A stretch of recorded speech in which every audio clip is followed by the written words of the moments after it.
한편 정부는 이번 사안과는 별개로 이사 공급 대책을 일정대로 추진하겠다는 입장입니다.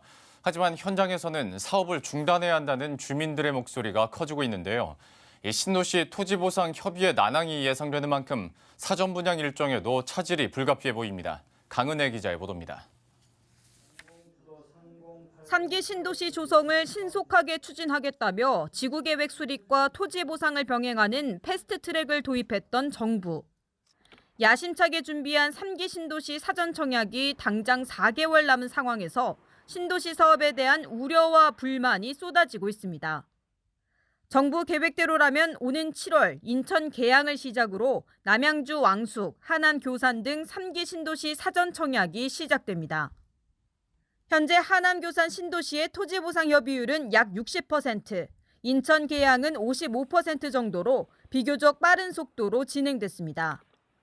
하지만 LH의 땅 투기 의혹이 불거지며 상황은 뒤바뀌었습니다.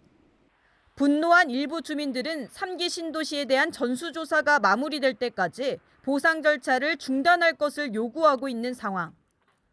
투기 문제와 별개로 신도시 사업은 계획대로 추진하겠다는 정부 다짐과 달리 일정이 연기되는 것 아니냐는 우려감이 팽배합니다.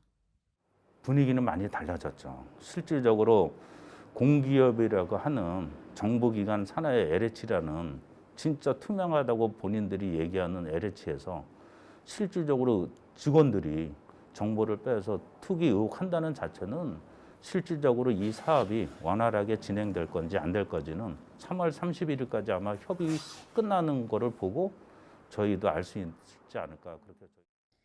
남양주 왕숙지구와 고양 창릉 등은 아직 보상 협의가 시작도 못한 상황에서 아예 신도시 사업을 백지화하라는 여론까지 형성되고 있습니다.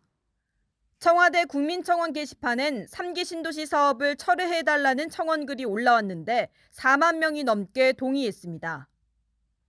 정부는 보상 절차가 마무리되지 않더라도 물량을 조절해 사전 청약을 일정대로 추진하겠다는 입장이지만 이마저도 우려가 나옵니다.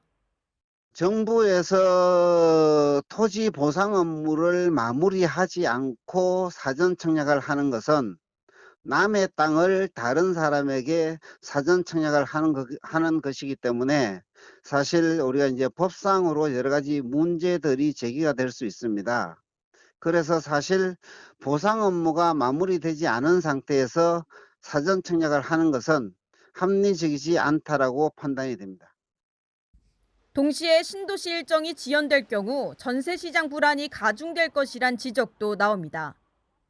이런 위기감을 의식한 듯 문재인 대통령은 투기는 투기대로 조사하고 정부의 공급 대책은 속도감 있게 추진해야 한다며 3기 신도시 철회론을 일축했습니다. 하지만 이미 땅에 떨어진 정부 신뢰에 곳곳에선 사업 중단을 요구하는 목소리까지 빗발치면서 3기 신도시 사업이 휘청거리고 있습니다. 머니투데이 방송 강은혜입니다.